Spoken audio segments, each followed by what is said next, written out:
देखिए, मैं ये तो नहीं कह सकता क्या हुआ, लेकिन जिस तरह खींवसर के अंदर 13,000 से ज्यादा वोटर बिहार हुए, वो कभी हमने सोचा भी नहीं था। 1,000 2,000 का फाइट हो सकती थी। और वोट चोरी का मुद्दा बहुत बड़ा मुद्दा है। और आप देख रहे हो अघोषित इमरजेंसी देश के अंदर चल रही है। इंदिरा गांधी तो थोड़े समय इमरजेंसी लगाई, यहाँ तो 7-8 साल से, पिछले 11 साल के शासन में 7-8 साल के अंदर जो भी बोलता है उसकी ईडी सीबीआई पहुंच जाती है। और जो व्यक्ति लोकतंत्र को बचाने का प्रयास करता है उसे दूसरे माध्यम से बदनाम करने का प्रयास किया जा रहा है। निश्चित रूप से वोट चोरी का बड़ा मुद्दा है और चुनाव आयोग को इसमें क्लियर करना चाहिए। चुनाव आयोग की जो आज की प्रेस कॉन्फ्रेंस देखी, उससे देख के लग रहा है चुनाव आयोग दबाव के अंदर प्रेस कॉन्फ्रेंस कर रहा है। निश्चित रूप से वोट चोरी का बड़ा मुद्दा है। इस मुद्दे को लेकर जो इंडिया अलायंस आंदोलन कर रहा है, उसमें हम लोग इंडिया अलायंस के आंदोलन के अंदर साथ है। और आगे भी इस तरह के मामले जो भी सरकार के होंगे उसमें हम भारतीय जनता पार्टी की सरकार का विरोध करेंगे। सर, जाटों के इतिहास को लेकर आपने बार बार मुद्दा उठाया है कि सही से नहीं लिखा गया, और एकदम की सरकार, जिनकी सरकार है वही बोलते हैं कि हमारे तथ्य गलत लिखे गए। इस मुद्दे को जब भाजपा की सरकार है तो मुद्दा नहीं लिखा जा रहा है। और जाटों के इतिहास का तो महाराज सोचमल के अपन देख लें कि 80 लड़ाई लड़ी, 80 की 80 जीती।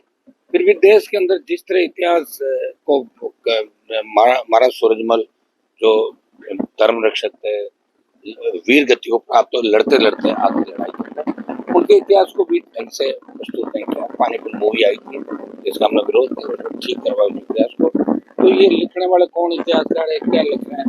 अब ये गलत तरीके से इतिहास के साथ छेड़खानी किसी भी समाज के इतिहास का। देखिए, राजस्थान में कई समाज ऐसे भी हैं जिनके राजा थे लेकिन उनसे राजा चुरा लिए, उनके पास राजा भी नहीं बचा। तो प्रयास ये भी करेंगे उन समाजों को उनके राजा मिलने चाहिए। असली राजा कौन थे, उनकी जाति क्या थी, ये भी आंदोलन लगातार कई बार देश और प्रदेश के अंदर चला। सर, आज सवाल कल बड़ी जीत मिली सर आपको, किन मांगों? देखिए, दुर्भाग्य इस बात का है कि जिला कलेक्टर का ये कहना था 9 बजे वो आ रहे थे और उसके बाद उन्होंने कहा शिखर अग्रवाल ने मना कर दिया मुझे आने के लिए। लॉ एंड ऑर्डर जाए फाड़ में, शिखर अग्रवाल साहब सो गए और सुबह देखेंगे। हमें कूच करना पड़ा और कूच के बाद कलेक्टर देखो किस तरह भागता हुआ बाहर आ गया था। ये राजस्थान की स्थिति है। अधिकारी अफसर सरकार चाह रहे, मुख्यमंत्री को कोई पता नहीं 10 बजे सोने के बाद राजस्थान में क्या हो रहा है। कि जोधरी का मुद्दा जो आपकी print media, electronic media, social media और कई इन्होंने साइंटिस्ट और दूसरे लोगों ने लिखा कि बहुत आवश्यक है जोधपुर बाड़मेर को बचाने के लिए। और इस तरह के मामले से अपना लुधियाना के अंदर जिस तरह राजस्थान नहर का पीने का पानी नागौर बीकानेर मानगढ़ आ रहा है, फैक्ट्रियों का गंदा, कपड़ों की फैक्ट्रियों में गंदा पानी डालते हैं, कैंसर हो रहा है लोगों को, तो उसको लेके मैं लगातार आंदोलन करे। दुर्भाग्य इस बात का कि बड़े बड़े मंत्री जोधपुर के दावे करके आए, शेखावत, जोगाराम, इतने करोड़ सैंक्शन हुआ, तो 1 रुपये ही सैंक्शन नहीं हुआ। कितना बड़ा दुर्भाग्य। अभी तो डीपीआर बनाने की बात है चल रही, हिसाब से 5 साल लगेंगे और 5 साल में कोई बचेगा ही नहीं वहां पे। जब बचेगा ही नहीं तो योजना किस काम की? इसको लेके हमने अंतिम चेतावनी दी थी। मैं दिल्ली के अंदर भी प्रयास करूंगा इस मामले को पुणे उठाऊं और दिल्ली में मिलाऊं, लेकिन ये जन आंदोलन बढ़ चुका है और कल सरकार पूरी तरह डरी हुई थी। आपने देखा होगा कि जोधपुर बाड़मेर सहित पूरे मारवाड़ की पुलिस सड़कों पर रहा, तो इतना क्षोभ था राष्ट्रीय लोकतांत्रिक पार्टी का।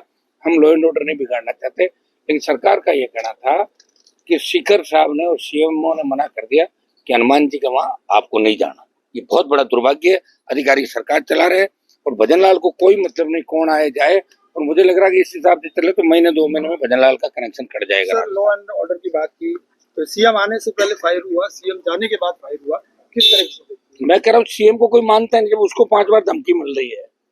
मैं यही था उस दिन आपके सालवा के अंदर, और बाद में डीजी इंटेलिजेंस ने बात करी, सारी बात हुई। इनके बात करने वाले लोग भी नहीं। ऐसे आदमी को कमिश्नर बिठा दिया यहाँ पे लाके, ऐसा आईजी बिठा दिया, ऐसे 2-3 एसपी बिठा दिए, उनको कोई मतलब ही नहीं है। कभी मीडिया काम पड़ेगा तो पता लग जाएगा आपको। हर जगह ऐसी स्थिति है और नेता इन अधिकारियों के चौकट पे खड़े रहते हैं और कंपनियों के मुनीम बने हुए राजस्थान के अंदर। यही राजस्थान का दुर्भाग्य, यही व्यवस्था परिवर्तन राष्ट्रीय लोकतांत्रिक पार्टी राजस्थान में चाहती है।